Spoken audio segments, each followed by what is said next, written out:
This is the story of a boy who grows up under his master's harsh training from childhood to adulthood until the day she finally sets him free to live his own life. In the royal city, a little girl walks with her mother to the vegetable seller's shop. The shopkeeper greets her and asks where her mother is. She explains that her mother stopped to talk to someone, so she came alone. The shopkeeper smiles with gentle amusement because he knows her mother enjoys talking. The girl feels the truth in his words and quietly agrees. People nearby suddenly look up and scream in fear. Tension rises as they stare at the sky. A black dragon hovers above them. Terror spreads through the crowd. The sight shakes them because it is one of the Demon King's strongest familiars. Panic settles in as they realize they have no way to escape. Magicians arrive and tell everyone to move back. They prepare their attack spells with steady focus. Their presence brings the citizens a brief sense of safety. They draw strength from knowing the royal palace's magicians are now here. Fire magic shoots upward and explodes against the dragon. The sky shakes with the blast. The citizens watch with hope and confusion as they try to understand if the attack works. The dragon appears again, untouched. Shock hits the crowd. The magicians raise their defensive barriers and lift their shields, but they fail.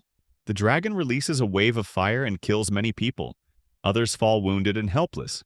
They feel the heavy sting of defeat. The little girl searches for her mother. Fear rises as she calls for help. She scans the faces, hoping for guidance.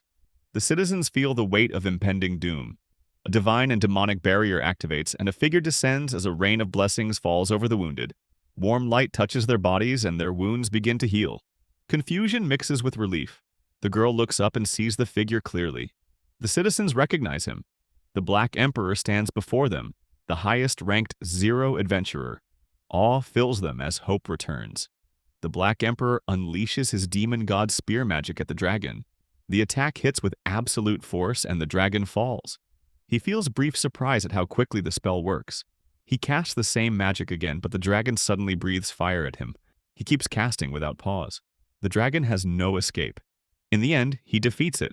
Its pieces scatter across the ground. The citizens stare in disbelief. Relief floods them and turns into celebration. They feel grateful to be alive. The Black Emperor disappears in an instant. Regret settles in the crowd because they never thanked him. The little girl feels joy as she thinks of the man who saved them. At the Adventurers Guild headquarters, the Black Emperor arrives. People ask about the mission, and he tells them it is complete. The receptionist steps forward and acknowledges his achievement. She is amazed as the dragon was thought to be undefeatable. He thanks her and says he trained for this a long time. He tells her that success would grant him freedom from the Rank 0 title. He hands her the documents confirming his retirement. Everyone watches in amazement. Only 8 people in the world hold the Rank 0 title, and each one is seen as a pillar of strength for humanity. Soon after, the Black Emperor announces his retirement. The world reacts with unrest. Guilds and kingdoms try to stop him. Others try to claim him. None succeed. 3 years pass, and he disappears without a trace.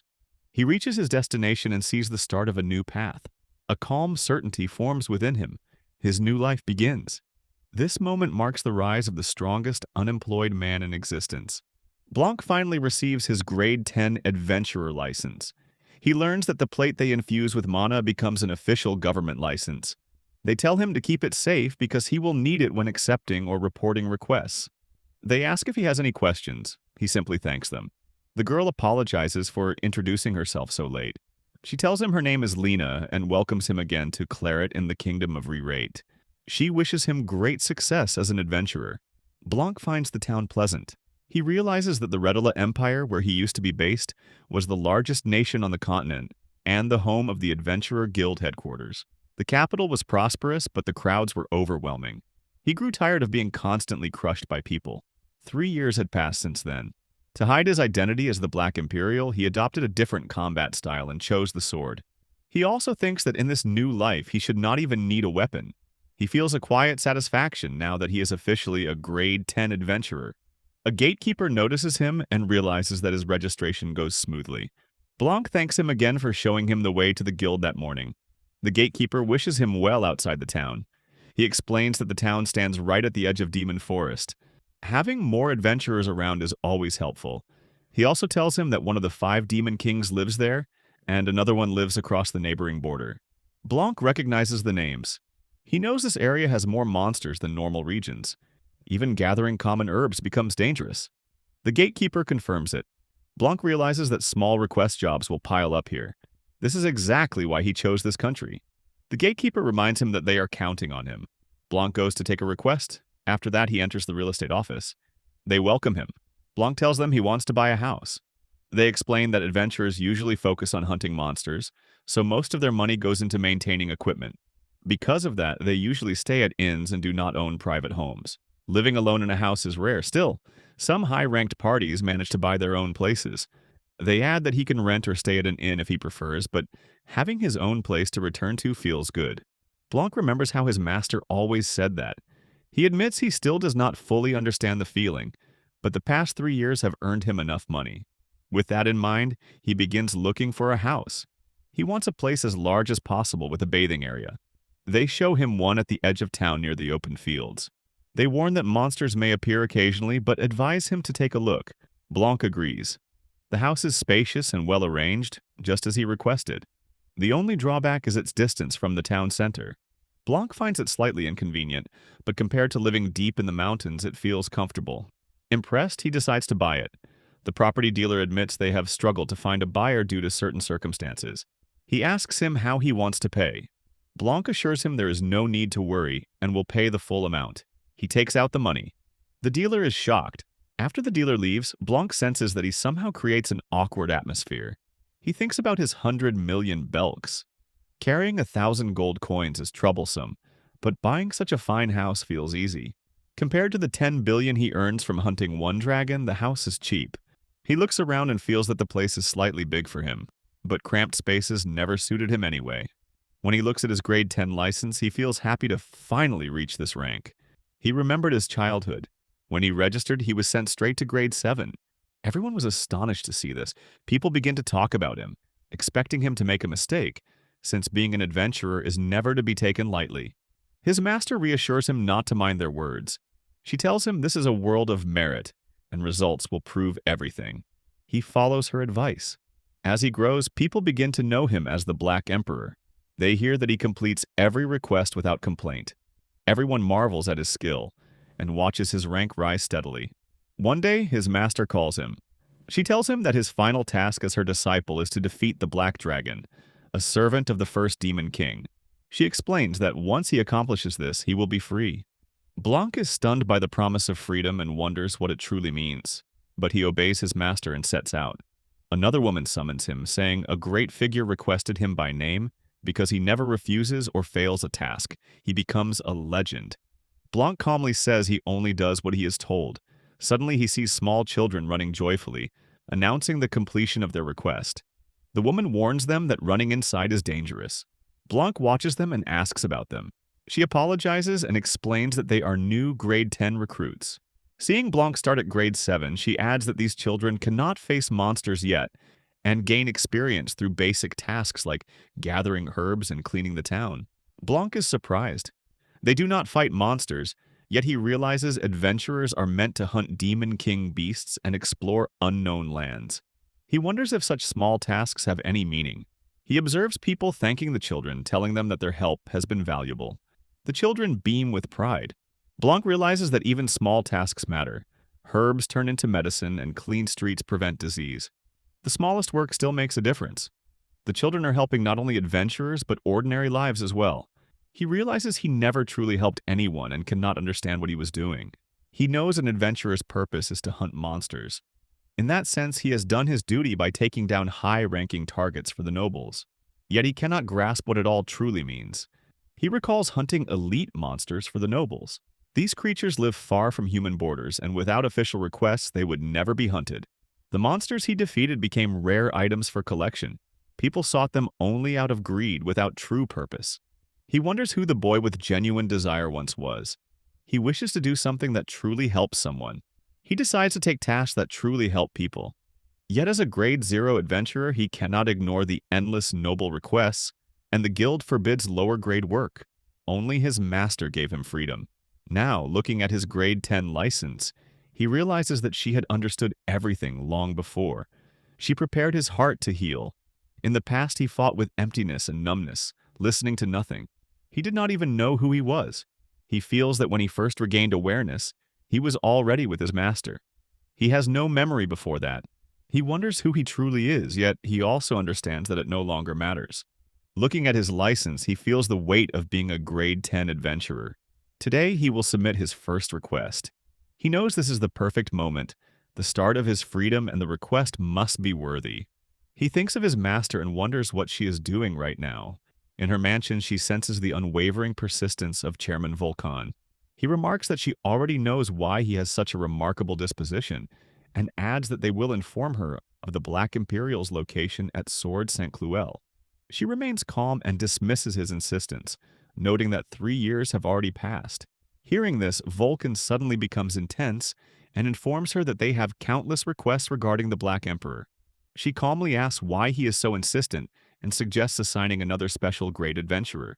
He assures her they will not. She explains with calm certainty that it seems he does not want to send them.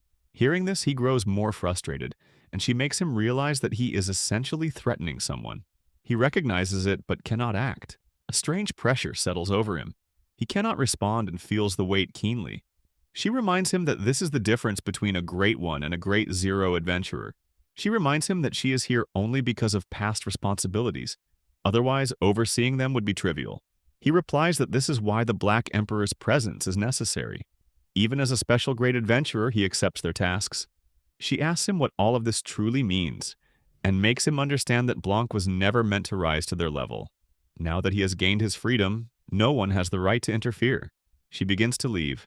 He tries to stop her, but she departs. Alone, she thinks of Blanc and feels that as long as he is safe, nothing else matters. Relief fills her as she realizes her responsibilities here are complete. She senses that it is finally time to meet him on her own. Meanwhile, Blanc has already received the grade 10 requests and carefully considers where to begin. Blanc notices that grade 10 requests are rare and unpopular. Hunting requests start at grade 9. The higher the rank, the fewer the requests, while lower ranks are always busy with hunting tasks. He decides to begin there. Lena notices his choice and tells him he is submitting a request to gather Hiria grass. She takes his license and request form, puts them in a box, and gives him a card. She explains that the request is accepted and recorded on his license, viewable at any time. He watches and notes how smoothly the system works, curious about the boxes used. He asks to see a sample of the Hiria grass. She agrees and shows him the grass, pointing out that it is easy to identify because there are 2 distinct types. He feels uneasy. Sometimes knowledge surfaces in his mind that he wishes he did not have. The Hiria grass holds the method of release, the way to convert it into medicine, and the process to make it useful. The work is important, but the constant mental strain is hard to bear. He apologizes quietly and thanks her for showing him the sample. He sets out into the forest to gather Hiria grass. Soon he finds a patch and sees more around. Observing carefully, he realizes he must harvest it without damaging the roots. He cuts only the top sections and wraps them in wet cloth to preserve freshness. This ensures the grass will regrow. As he works, a slime appears nearby. He recognizes it as a normal monster, though it is the offspring of a demon king. Its instinctive aggression is clear. It attacks without discrimination as if programmed to hate humans. Blanc crushes it with his foot. Seeing its core, he realizes he could sell it, but he has no need for money. He ignores it and continues collecting herbs. After a while, he feels he has gathered enough for the day. He notices how absorbed he has become. He has always enjoyed simple, methodical work. The plants are strong, so collecting extra is not a problem. He hopes no one will refuse to buy it. When he returns, Lena greets him warmly and asks about his first request. He reassures her that everything went smoothly and shows the collected herbs. She is surprised by the quantity. He admits he may have collected more than needed. She laughs and teases him lightly. Nearby, he hears people talking about unusual activity in the demon forest.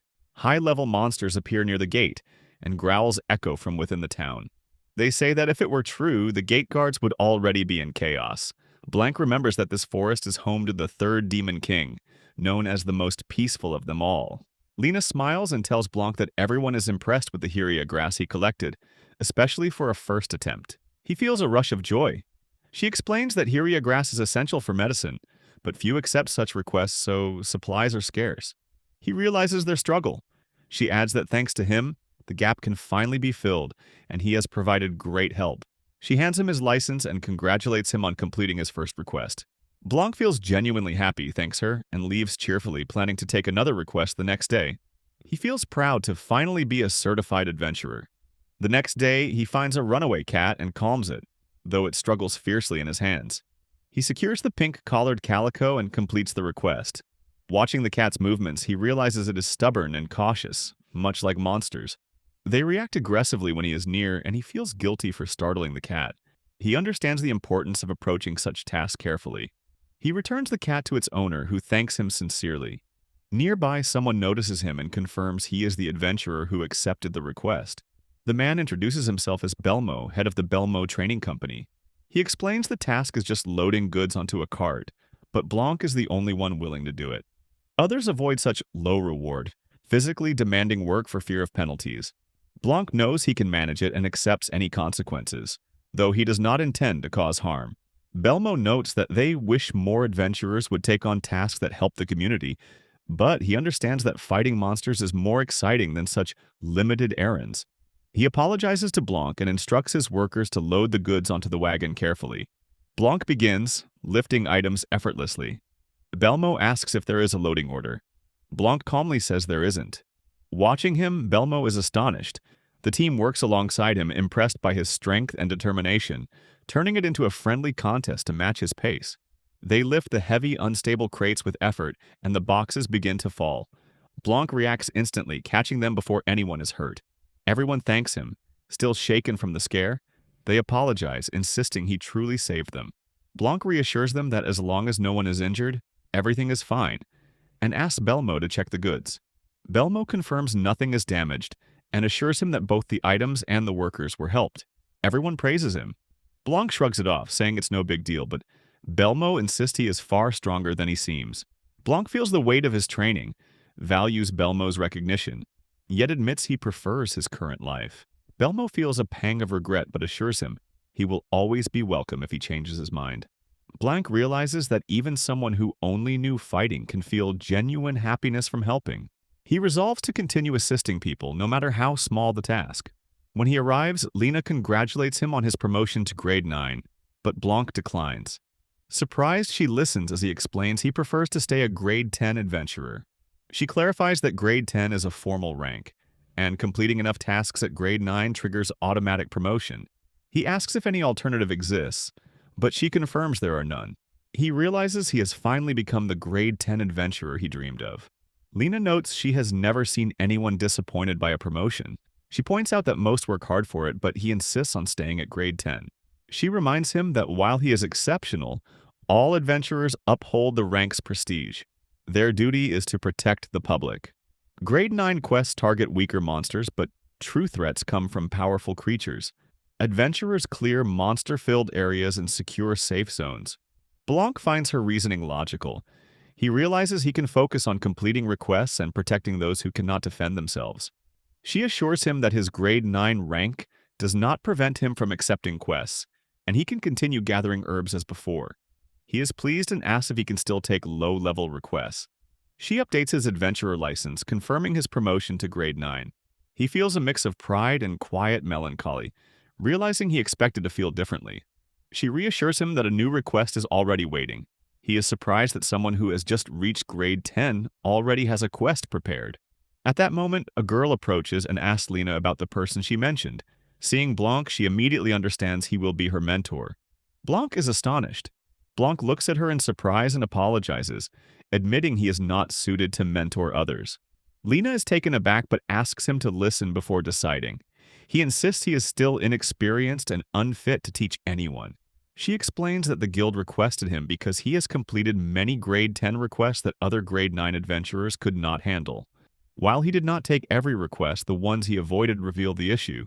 Tasks like finding lost animals may seem simple, but they rely heavily on luck, and success is never certain. Identifying rare or potent herbs is even harder and slows promotion. Blanc realizes that requests once came faster than he could manage, and he never imagined handling so many at once.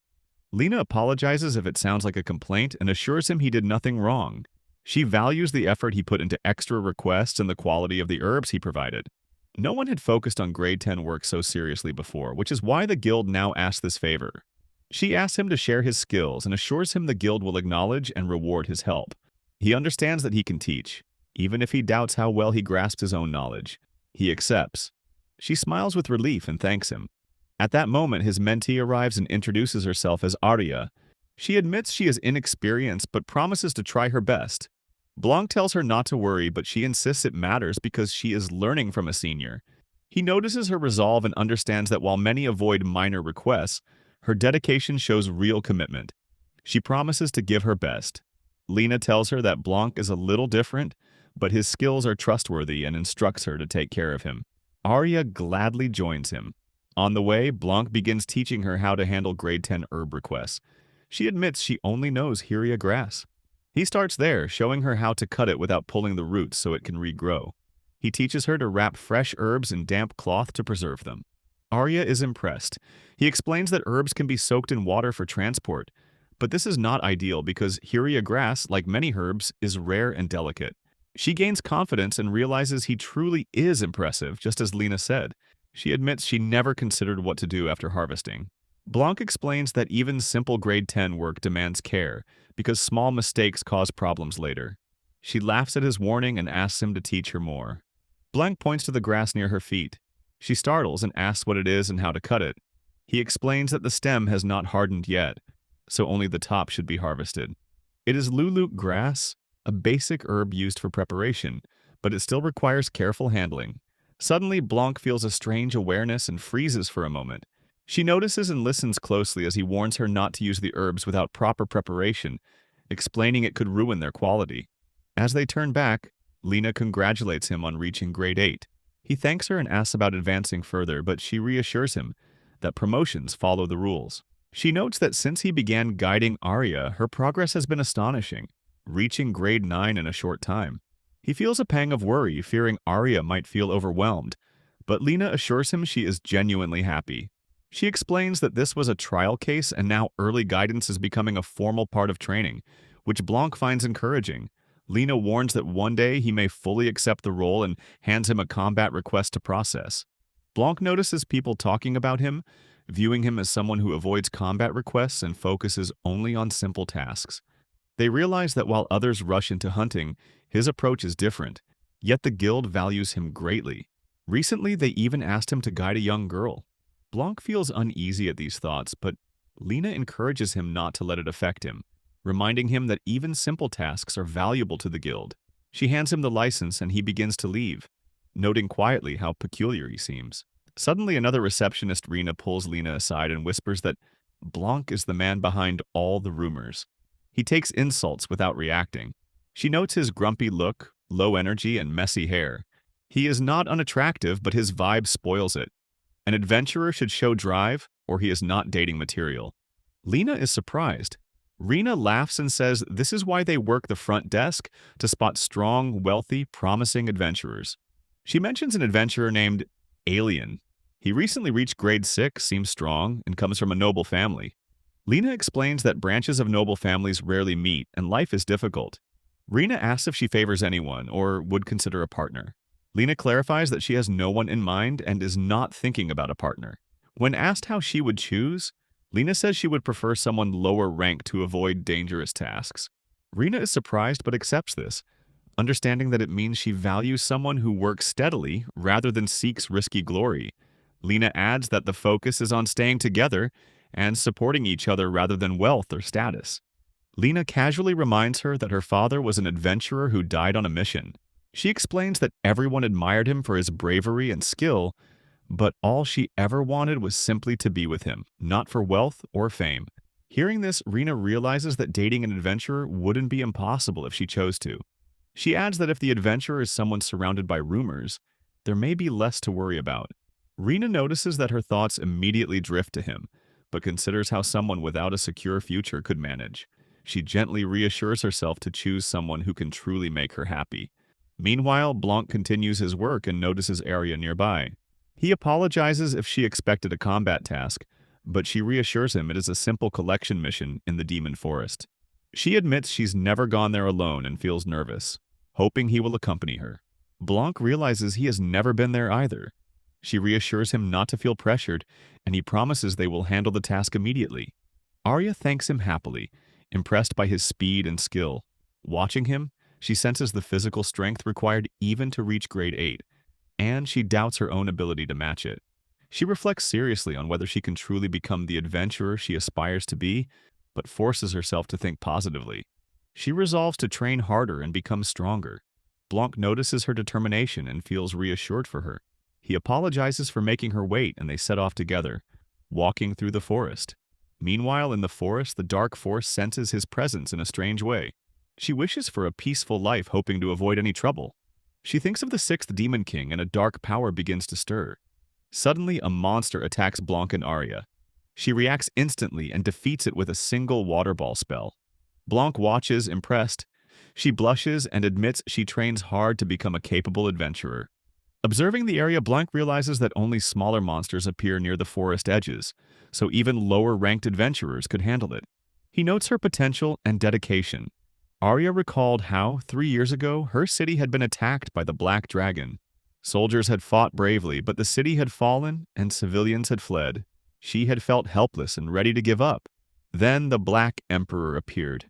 He had stopped the dragon with a magical barrier and healed the city.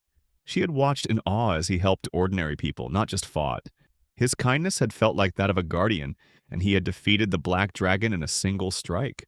Witnessing this, she had decided to become an adventurer who protects people.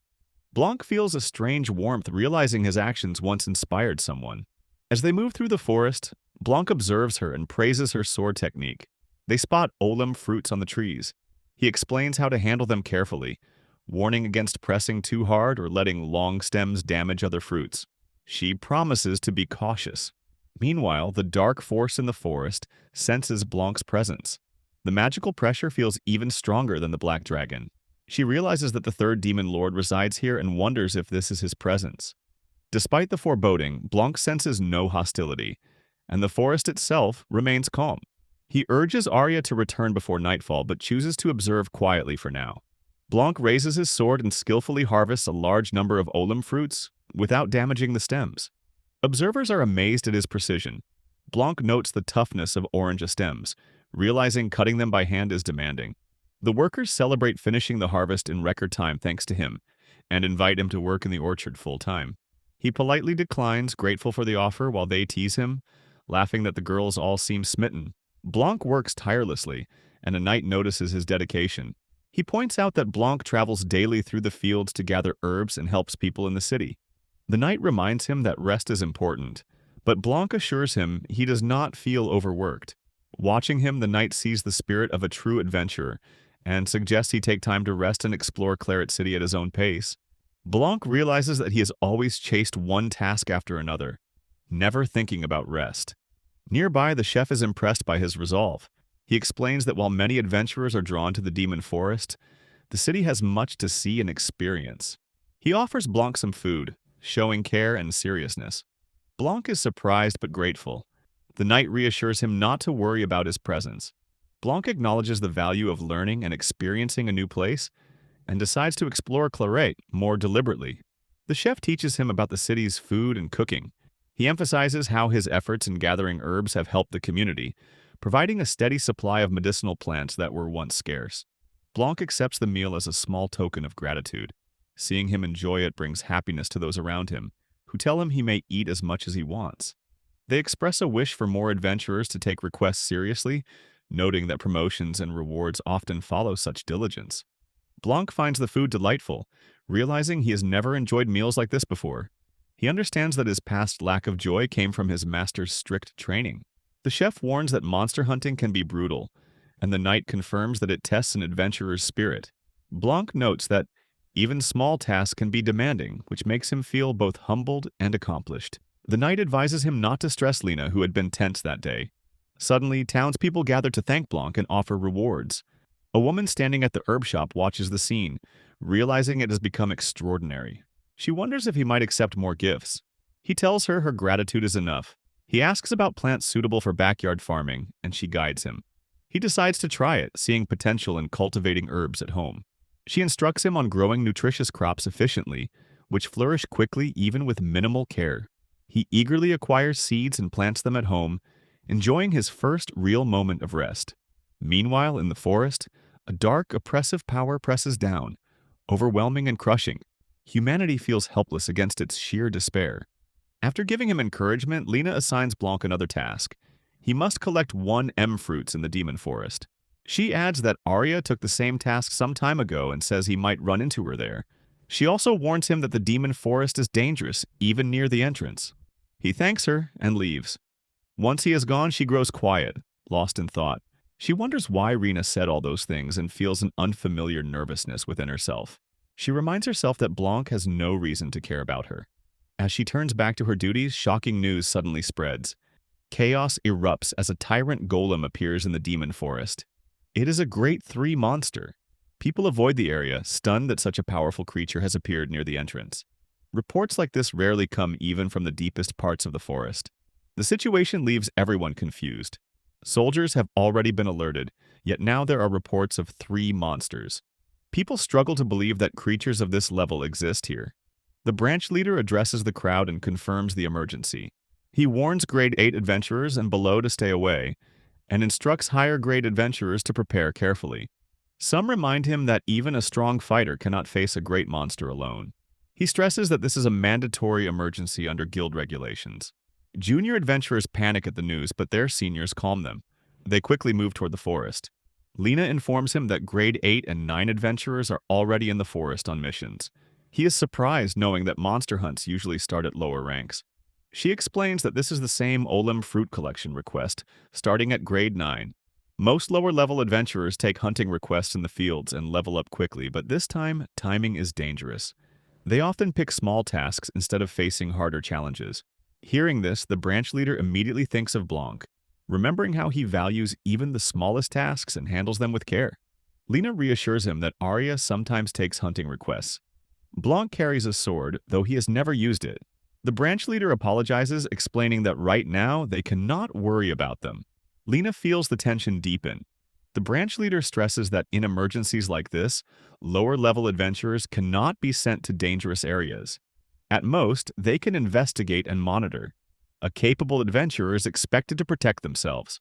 Protecting the city comes first. Lena reflects on Blanc and Arya. She feels concern and unease. Meanwhile, in the forest, Arya lies injured. She refuses to die and remembers the Black Emperor, hoping he will come to save her. Blanc enters the demon forest and notices that no Olem fruits or herbs remain. He wonders if Arya arrived earlier, but recalls that only a few days ago he warned her not to overharvest. Even the spirits have left the area empty, leaving no traces. He feels a surge of pressure, realizing that at this pace his first errand could fail. A wave of responsibility settles on him. He understands that he has fully committed himself to being the guild's reliable errand adventurer and cannot afford to lose the trust of the townspeople. Suddenly, he senses a powerful monster nearby, above grade 3. He knows that monsters above grade S rarely enter this forest. It becomes clear to him that this creature is far beyond what ordinary claret adventurers can handle. As he focuses on the monster, he estimates its threat level at grade 3. It is plant-based, part wood, part nut, part golem, drawing life energy from the forest. Blanc watches the surrounding plants wither, realizing the creature feeds on the forest's magical vitality. He suspects it has been hiding in unmapped parts of the forest. Even simple tasks seem impossible while it lingers. Blanc resolves to defeat it quickly and return to his routine duties. Suddenly, he notices movement nearby. He rushes forward and finds Arya unconscious in the monster's vicinity. Alarm strikes him. He moves swiftly, lifts her, and immediately gives her a healing potion. He watches her condition stabilize, relieved that he always carries a high-quality potion, even though he himself has never needed one. Even after saving her, he feels a lingering presence. The mist and forest energy remind him of a warning from his master, though he cannot recall the details. He plans to ask about it next time they meet. He lifts Arya carefully and begins moving toward the city, alert to any movement behind them. Blanc quickly lifts her and searches for a safe spot, his mind racing as he struggles to understand the chaos in the forest. He senses that the situation is far worse than he imagined. The monster attacks again. Blanc realizes that if it were a lone creature, it might have simply strayed from the forest's depths. But the speed and coordination of this assault are unlike anything he has seen. He has never heard of golem-type monsters moving so aggressively, and it unnerves him. A thought flashes through his mind that someone or something might be controlling them. He apologizes to Arya, reassuring her that he will end this quickly. Lifting her, he advances, clearing the path with his sword. The attacks continue, but Blanc senses that the monster's strength, though overwhelming, cannot harm him directly. With careful strikes, he pushes forward, protecting Arya. He realizes he has not yet reached his master's threshold, but the delay does not faze him. After defeating the monster, he pauses, considering what to do next. Suddenly, he remembers Lena seeing him defeat 3 tyrant golems. She will notice the immense power he had hidden and congratulate him on his promotion, noting that he can no longer take low-rank errands and pointing to the pile of noble commissions. The thought shocks him. He must erase all evidence. He realizes that Arya saw the tyrant golems with her own eyes, and even if he destroys their physical forms, their magical essence will remain. He knows the only way to fully erase it is to use a special arcane magic that only he can wield. Memories of his master's strict warning against using it weigh on him. He checks Arya, noting that she is unconscious and that no one else witnessed the chaos. He resolves that if he clears everything now and returns, the situation will stabilize. Just as he begins, a strange, powerful energy suddenly surges around him, halting his actions. Blanc senses a force far stronger than the tyrant golems or the black dragon. The magical energy is unlike anything he has felt, exceeding even great zero threats. Strange remnants float around him, and the forest seems alive with the traces of an unseen power. He realizes he has never encountered anything like this before. Suddenly, a massive monster attacks. Blanc immediately braces himself, meeting it head-on with his sword. He senses the creature's body, its form solid, yet its strength and resilience have grown unnaturally. It has absorbed vast magical power, feeding off the forest itself. Blanc recognizes that if he can understand its nature, defeating it will be possible. He channels all his focus, raising his sword with precise force. He strikes repeatedly, combining his skill with powerful magic. Each blow lands with relentless determination. The monster resists, but Blanc's mastery and timing exploit its weakness. With a final, concentrated strike infused with pure arcane energy, the creature collapses suddenly. Blanc feels a mix of relief and awe. The monster falls without him needing to use any forbidden power. In truth, it was a terrifying, almost spectral force, and he considers himself lucky to have eliminated all traces. He lifts Arya and spots a nearby house. He carries her toward it. A man standing close by suddenly questions them, but Blanc does not recognize him. He lays Arya down inside, and she slowly regains consciousness. Arya looks around, seeing the surroundings clearly. She realizes this must be the guild she visited for a request in the forest. She tells Lena about the extreme danger she faced from a massive golem and recounts the entire story. Lena reassures her, explaining that everything is under control now and she is safe. Arya feels relieved and asks if the guild sent someone to save her. Lena tells her that it was Blanc. Suddenly, the man outside breaks down in relief that she survived. He hugs Blanc and thanks him, admitting that he could not come himself. He explains that he is an adventurer and also part of the town. Lena then explains that the loud man is the branch leader. He is usually strict but very expressive and a fascinating character. She also confirms that Blanc was the one who saved her. Arya is stunned to realize that the one who defeated the golem in the demon forest and protected her was the same Blanc. Lena explains that when Arya first encountered the situation, the tyrant golem had already been neutralized. Arya struggles to understand what happened in the forest, so Lena explains that a large group of monsters attacked. The tyrant golem was part of that group, and Arya was knocked unconscious while trying to escape. Blanc arrived in time and saved her without taking any combat request. Arya confirms that she never saw him fight, but from the city's perspective, someone clearly battled the monsters. She notices that her injuries have fully healed and feels no pain. She senses that whoever fought did so with great skill and was likely a high-ranking adventurer. She knows she must thank the one who saved her, and turns toward Blanc with gratitude, but he is busy speaking with the branch leader, so she decides to wait. After that, Blanc tells Lena that he wants to take on another request. Lena happily explains that once he ranks up, he will be able to accept combat missions in the Demon Forest, usually around ranks 5 or 6. He then reflects on the Tyrant Golem incident. Lena reminds him that the forest is vast and that while missions are important, adventurers' lives matter more. She adds that low-rank adventurers are now taking most of the townside jobs they once avoided, leaving very few available. She hints that this situation could be his chance as a promotion exam candidate. Blanc leaves with the guild and moves quickly, realizing he never expected a single monster to cause such chaos. He accepts that if nothing else remains, there is nothing more to fix. Today, he can only return home and handle basic matters. As he sees the city, he notices the people's frustration. Many cannot complete their missions, and he feels trapped without work. Sitting idle and waiting for someone else to fix things goes against the instincts of an errand adventurer who wants to help. He resolves that by removing the root cause himself, all problems will be solved, and no one will interfere in his errand life. Without attracting attention, he heads toward the demon forest, determined to track the magical force he sensed earlier. He feels capable of moving faster, even flying, but if anything detects his magical presence, it could become dangerous. No matter how large the forest is, he will eventually have to face obstacles. Suddenly, he spots a massive monster ahead. He realizes it is one of the monsters Arya mentioned, fleeing from the forest's intersections. It is a rank 6 grizzly, but he does not engage and moves past it, noting that he will return to meet it later. Strange forms appear before him. Rank 3 monkeys, rank 3 tyrant golems, and rank 3 berserk tyrants. He senses that their sudden appearance presents a serious obstacle. Monsters of rank 4 and above do not appear here, which may explain why only lower-ranked ones are present. Even so, continuous fights like these require at least rank 2 proficiency to handle. The scene reminded him of his master's training. He recalled the lessons taught with precision and intensity. Looking back, he realized the training had not been meant for a child. The forest is vast, and traversing it consumes 3 full days. He knows that even if he resolves this today, the return journey will take just as long. He refuses to be soaked in sweat and struggles unnecessarily. Suddenly, he sees a colossal presence ahead. He realizes this is the true center of the forest's magical power. He senses the fusion of tyrant and column forces' immense, raw power, but understands that this is entirely a different level, far beyond what he has faced before.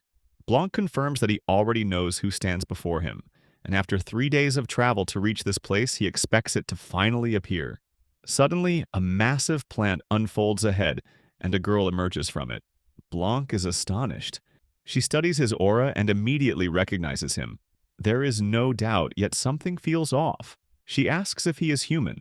Blanc answers seriously. She senses something unusual about him.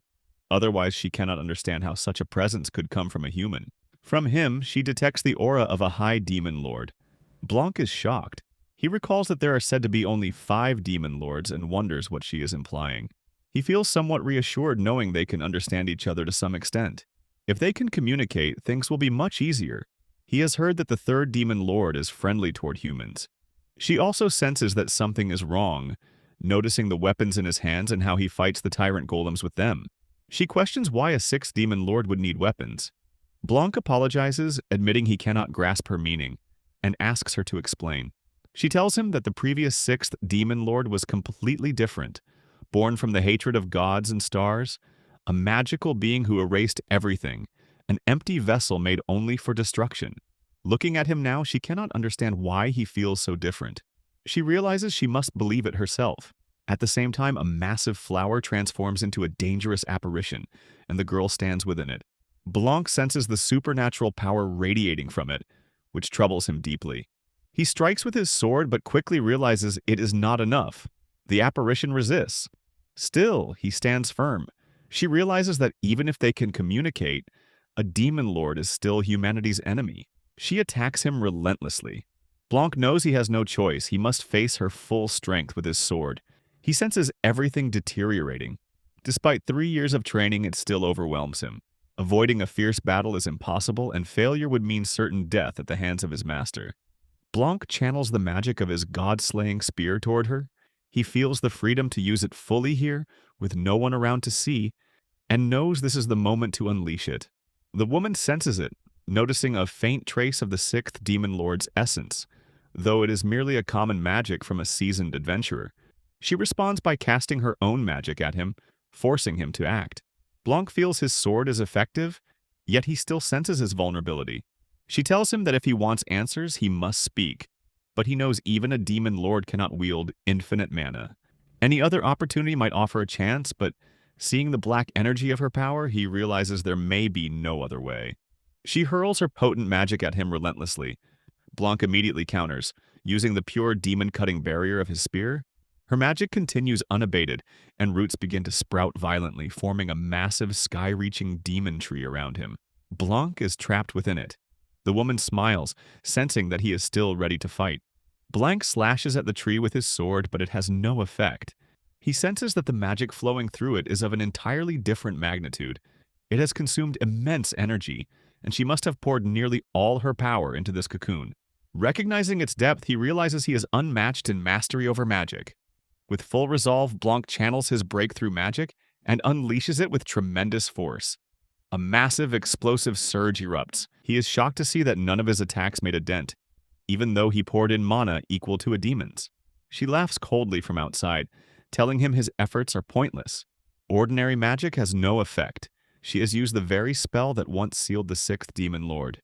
He wonders why everyone has been talking about the sixth so much lately. Suddenly, his stomach twists. He realizes his magic and sword techniques are useless. Hunger gnaws at him, and all he wants is to go home and eat. Yet he steels himself, facing a demon lord with no turning back. He channels his strongest magic, ignoring thoughts of the 3-day walk home, and unleashes his Lance of Endings.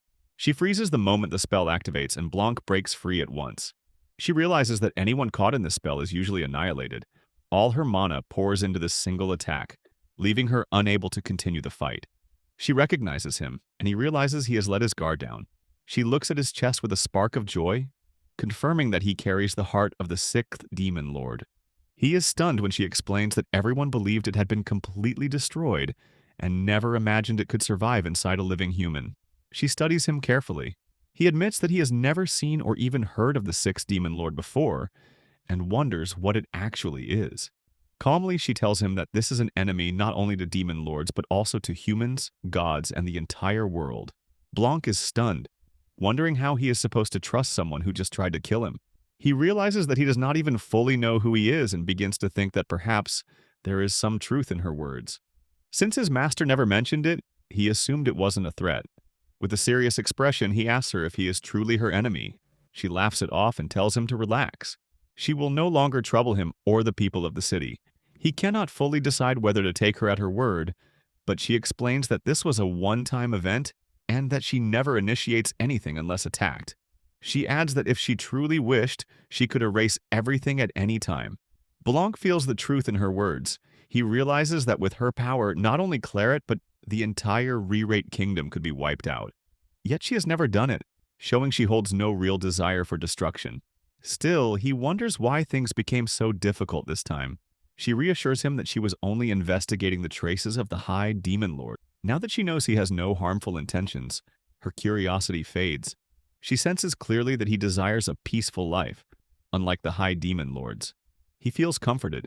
She emphasizes that he only defended himself and never truly tried to attack her.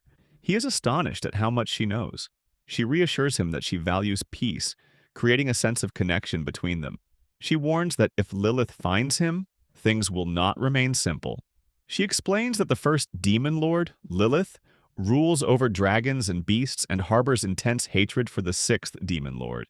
Blanc is amazed that she already holds such feelings without even meeting him. She adds that one of her favored servants was killed 3 years ago, fueling her anger. She carefully describes the nature of the High Demon Lords while avoiding painful memories. She promises that if he ever struggles, she will help him. He is surprised when she tells him her name, and he responds by telling her his. With that, she leaves, inviting him to visit anytime. Blanc reflects on the 3-day journey back. He realizes he truly desires a peaceful life. Returning, he recalls his responsibilities and feels the weight of being dragged into chaotic situations. As he arrives, Lena and Arya run to greet him. Lena explains that conditions in the forest have been unstable for the past 3 days and that, from today, he can officially accept missions regardless of rank. He feels relieved. Lena asks if he wants to take a mission today, but Blanc decides to skip work, eager to go home and take a bath. She reminds him to hurry as the bathhouse fills fast. Surprised, he realizes he's never been to one. She explains they are large and comfortable and offers to guide him. Once there, Blanc feels an uncommon sense of peace as he soaks. The nearby commotion reminds him that true comfort lies at home. The noise annoys him, and he submerges fully, seeking quiet. Lena and Arya notice the disturbances, sensing something amiss. Blanc realizes that even as things settle, subtle chaos stirs.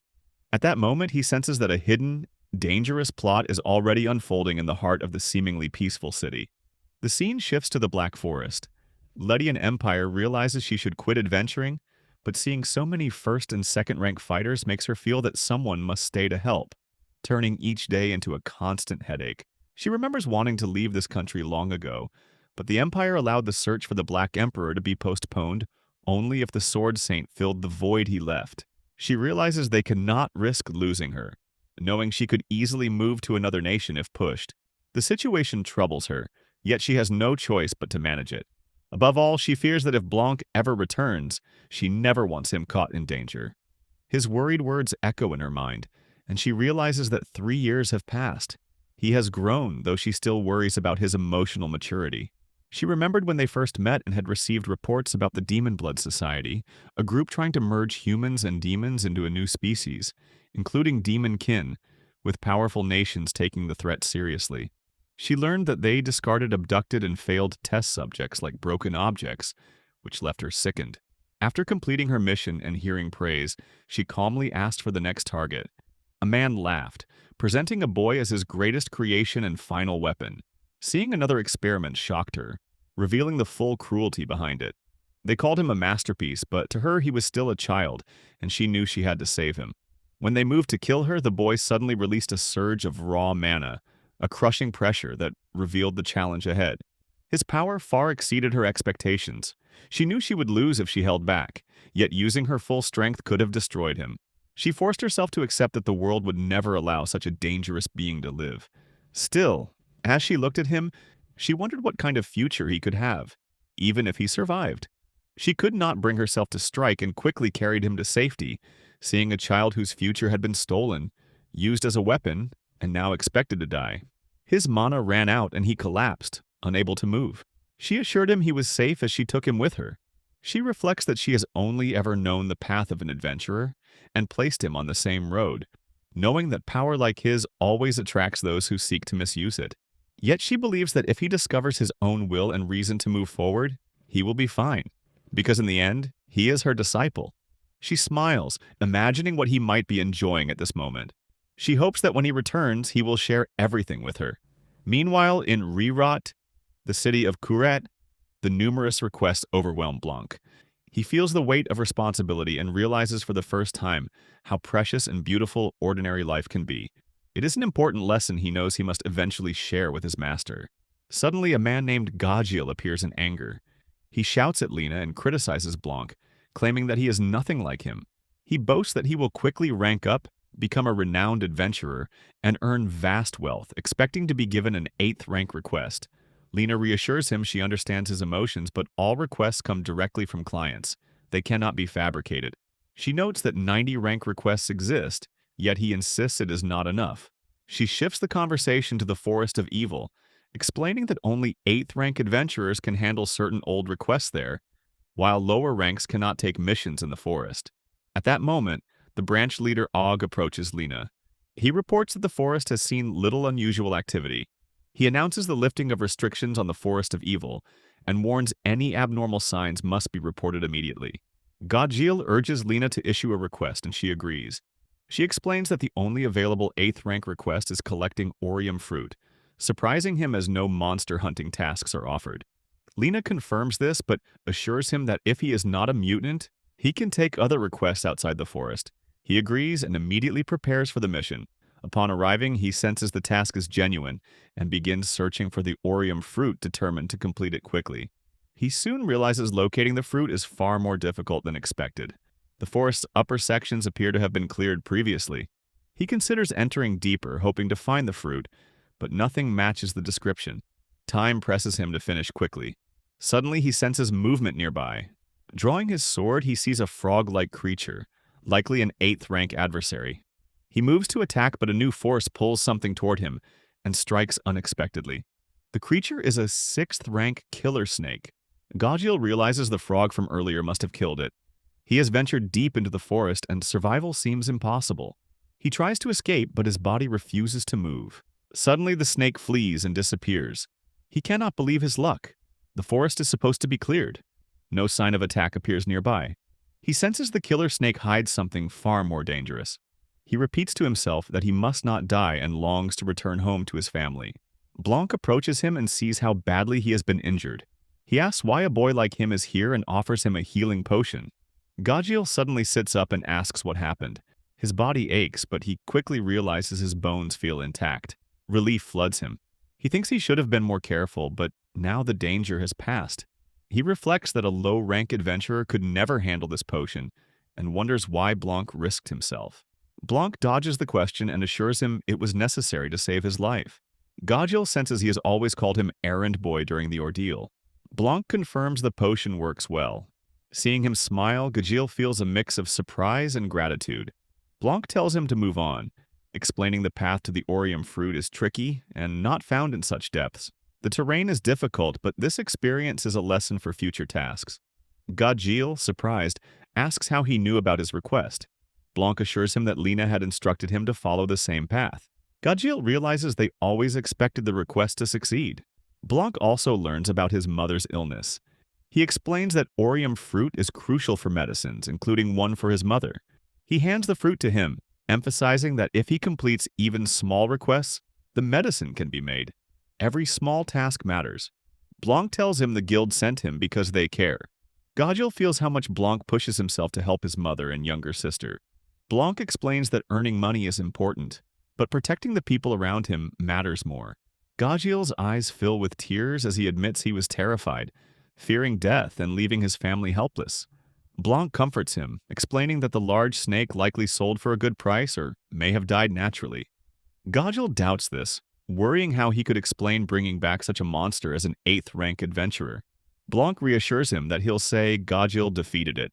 Gajeel resists being dragged into the story, calling it fraud, while Blanc teases him lightly, showing warmth and camaraderie, easing the tension after the deadly encounter. Blanc helps Gajeel with his tasks. Gajeel praises him, but Blanc insists he hasn't really done anything. Gajeel finds him unusual and asks for his name, having heard people call him the errand boy. He apologizes for his earlier behavior. Blanc introduces himself. Gajeel does the same and explains that he is the man who promised to repay double for the medicine Blanc gave him. He thanks him again for saving his life. Blanc is surprised by his honesty and also realizes that Gajeel will likely make a report, yet his face shows no sign that he noticed his involvement. Blanc senses he is getting better at hiding things. He suddenly realizes he has become part of another errand quest. He thinks about what will happen if more people start taking errand quests and wonders how he should handle it himself. Then it hits him that the next quests he must take are the most avoided ones in every branch, the sewer patrols. He enters the sewer and sees no one comes here. It is completely dark. There are no lights. He can enhance his vision with magic, but ordinary people need lamps, and those lamps consume fuel. As he moves deeper, the path grows narrow, and the smell rises from the dirty water. He knows criminals might hide here. He senses no human presence nearby, but many monsters have appeared. He wonders if the area was always like this or if poor management caused it. Even if something goes wrong, it's just a patrol, though danger remains since no one wants this job. There's no bonus for killing monsters, and yet adventurers might still buy the materials. He isn't surprised that no one takes this quest, but it seems just right for him. Then he feels a strange texture under his feet. He realizes it is dust mice. They are tiny, rank dust insects that multiply wildly and cause constant trouble. He has seen them in the demon forest but cannot understand how they reach the city sewer. They seem newly arrived, and he resolves to eliminate them before they spread. After killing them, he hesitates on how to dispose of their bodies. Leaving them would cause rot. Cutting them apart might attract monsters, and carrying them back could make people think he hunted monsters for money, ruining his errand boy image. Suddenly, he notices their fur has turned purple. The word mutant echoes in his mind. If mutants appear, they often grow in numbers. A disease might also spread, which would cause disaster. He knows he cannot leave these bodies here. His unit magic could clean them, but its power is too strong to control delicately. One mistake might destroy everything around him. At that moment, the memory of the woman from the forest returns to him. He realizes he has come this far because he wants to help people. He cannot ignore anything that could put a life at risk. He knows sewer patrol has always been disliked. He only hopes no one else is down here. He uses his magic and forces himself to believe everything will be fine. He feels he is getting better at hiding things. He senses that this is all he can pick up for now. Deeper inside, most things have already changed color. He feels something is wrong at the foundation and hidden with care. A bad feeling settles in him. He senses a barrier and cannot understand why it exists here. He thinks checking it might fall under the quest. He sharpens his vision with magic and looks inside. What he sees shocks him. The barrier is real. It is madness. He has lived in Claret for a long time and has never sensed it before. He steps closer and looks through it. He freezes when he sees many animals sealed inside jars. Their presence is overwhelming. He realizes this is the source of the disturbance he felt. He also understands the dust mice escaped from here. There is no trace of any human in sight. The condition of the place makes no sense. It looks like some kind of experiment. While searching, he finds a mark. A sudden pain hits his head, the same kind that strikes him when those bursts of knowledge hit out of nowhere. This time, nothing follows the pain. He wonders if it comes from the mark he just saw. He decides to gather whatever he can. As he starts to move, he senses something approaching from behind. He turns and freezes. A massive rank 1 king beast stands before him. The sight shocks him. It looks like someone combined countless monsters from the demon forest into one creature. The creature attacks him and Blanc defends himself at once. As he studies it, he realizes it is one of humanity's forbidden creations, an artificially altered monster, a chimera. He sees that it is not made from ordinary monsters alone, but from different beings fused together. The sight disgusts him, and he cannot believe people have fallen this low. A serpent suddenly strikes and spits poison at him. Watching this, he understands why the dust mice changed. He cuts the abomination in two with his sword and states that poison does not affect him. He thinks through the situation and understands that his senses sharpened because of this creature. He realizes that if the cause is poison and not a virus, he has nothing to report about any spread. Fire and toxic haze destroy the place, and he regrets that he could not save at least one sample. He looks at the lab and cannot guess who it belongs to, but he understands that whoever controls it can capture many monsters and perform experiments on them. He feels he must tell his master about this instead of the guild. Now, looking at the chimera, he cannot decide what to do with it. Burning it like the dust mice crosses his mind, but he sees that this is too dangerous because the magical residue from such a barrier will reveal his presence. He knows he has used magic all over the sewers, but he thinks that if he uses common magic outside and leaves a completely different trace inside, people will assume someone else did this. He settles on this plan with confidence. Trusting his skill in deception, he understands he must leave. Whoever owns this place will return and clean up their own mess. The hideout is buried so deep that something valuable was clearly meant to stay hidden. He plans to file a report as if nothing happened, and another task is done. He leaves at once. After he goes, a scientist arrives and freezes at the destruction. He cannot believe what he sees. He knows he hid everything with great care under a fine concealment spell, strong enough that even a high-rank adventurer cannot detect it. Yet someone powerful broke the barrier and defeated the chimera without using magic. It feels impossible. He remembers the sword saint who once stole their experiments, forcing him to rebuild his legacy in this ruined land. Rage surges through him, and he swears he will never forgive the one responsible. In fury, he casts the Black Vault spell to trace the intruder, vowing to find and punish whoever interfered with his work. Here I am, know it's been a while. I was in denial about my love. Here I stand, I know I walked away.